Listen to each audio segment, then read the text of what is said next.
Welcome to Mother Cluckers. My name is Debbie, and today I'm going to talk about the roosting ladder, what your chicken's sleeping spots say about their status.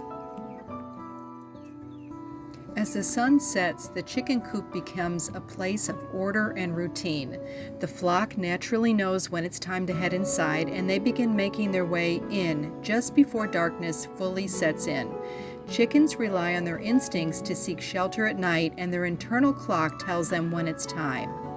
The rooster plays an important role in this process. If you watch closely, you'll notice that as the evening comes, he starts calling the hens inside with a series of clucks and soft vocalizations. He'll often stand near the entrance, making sure his hens are safely inside before he goes in himself. A good rooster will be the last one in, scanning the surroundings for any danger before settling in. These teen chickens, or pullets, are usually the last to go into the coop at night because they are lower in the pecking order and more hesitant about challenging older birds for space. Older, dominant chickens take priority when entering the coop and claiming their roosting spots. If a teen chicken tries to go in too early, it may get pecked or chased out by higher-ranking birds. To avoid conflict, younger birds wait until the rest of the flock has settled before sneaking in. The ducks here will sleep on the ground, so the younger chickens may feel safer staying outside near them rather than facing the older hens inside the coop. Since ducks tend to be calmer and don't peck like chickens, the teen birds might naturally gravitate toward them before heading in last. With time, as teen chickens mature and earn their place in the pecking order, they'll start going in earlier and finding better roosting spots. Once inside, the chickens follow a pecking order when choosing their spots on the roosting boards. Higher-ranking birds get the best positions, usually up high. Roosting high is a sign of dominance, and it's also the safest place. In the wild, chickens roost in trees to stay away from ground predators, so the instinct to get to the highest point is strong. The most dominant hens will claim the top spots, while the lower-ranking ones will be forced to take positions further down or on the edges.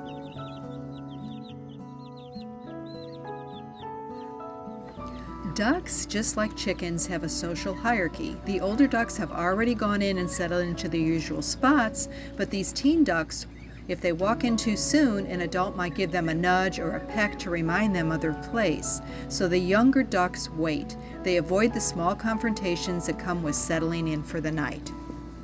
Plus, they have more energy than the adults, and they want to use up every last bit of daylight before calling it a night.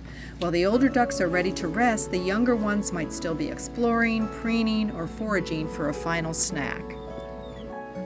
These ducks have a completely different sleeping instinct. Unlike chickens, ducks don't roost up high. Instead, they sleep on the ground in a tight group, whether they are babies or adults. This behavior comes from their natural instinct to stick together for protection. In the wild, ducks sleep near water and rely on the safety of their group rather than perching. The older ducks will often surround the younger ones, creating a barrier of protection. This is why your full-grown ducks and ducklings all sleep together without separating. The teen chicks or pullets tend to stay on the ground at night instead of roosting. There are a few reasons for this. First, they're still learning the pecking order. The older birds won't allow them to roost too high until they've learned or earned their place. Second, young birds don't always have the balance or strength to confidently perch on a roosting bar, especially if it's high up. They will usually sleep in a huddle on the floor for safety and warmth. As they grow, they will slowly work their way up the roosting ladder, gaining confidence and position. Most chicks start roosting higher between 12 to 16 weeks old, depending on the flock dynamics. Once inside, the chickens follow a pecking order like this when choosing their spots on the roosting boards. Higher-ranking birds get the best positions, usually up high. Roosting high is a sign of dominance, and it's also the safest place. In the wild, chickens roost in trees to stay away from ground predators, so the instinct to get to the highest point is strong. The most dominant hens will claim the top spots, while the lower-ranking ones will be forced to take positions further down or on the edges.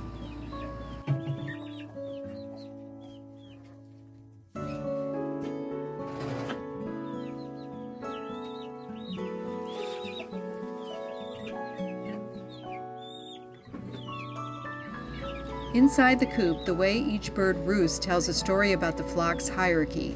The most confident and dominant birds will be up on top, while the more submissive ones will be lower down or on the edges.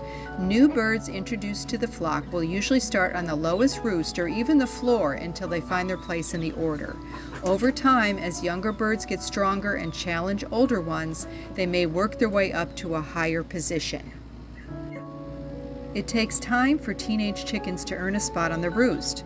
By around 4 months old, they usually start perching on the lower roosting bars, and by 6 months, most will be able to claim a place higher up. But this all depends on the attitude of the older birds. Some flocks are more welcoming than others, while some will keep younger birds low for much longer. At night, birds will grip the roost tightly with their feet, and they don't tend to fall off. This is because of a natural reflex in their tendons. When a bird perches, its toes automatically curl around the roost and lock in place. This happens because of a special tendon in their legs called the flexor tendon. As the bird settles down and its body weight presses downward, the tendon tightens, keeping the toes firmly wrapped around the perch without requiring any effort. Even if the bird dozes off completely, its feet stay locked in place. This is the same mechanism that allows wild birds to sleep on branches without falling. Unless they are startled or sick, chickens and ducks will stay securely on their roost all night, only moving when they wake up in the morning. Each night, this cycle repeats itself. The rooster ensures the flock is inside, the dominant birds claim their spots, and the younger ones settle in lower, and the ducks all huddle together on the ground. It may look like a simple process, but in reality, it's a structured and instinct-driven event that has been happening for centuries. Once chickens and ducks have roosted for the night, they typically sleep for 8 to 12 hours depending on the season and lighting conditions. Chickens will usually sleep from dusk until dawn. Since they don't see well in the dark, they settle in as soon as the sun sets and remain asleep until first light. During winter, when nights are longer, they may sleep closer to 12 hours, but in the summer, with longer daylight hours, they might sleep around 8 to 10 hours. Ducks will also sleep through the night, but in a slightly different way. Unlike chickens, ducks don't always sleep in one long stretch. They take turns lightly waking up to check their surroundings for safety. However, they still get a full night's rest, often sleeping in short cycles while remaining alert to any potential danger. Both chickens and ducks rely on natural light cues to determine their sleep patterns. If artificial lighting is used in the coop, it can alter their routine, but under natural conditions, they rest until sunrise. Thank you for watching.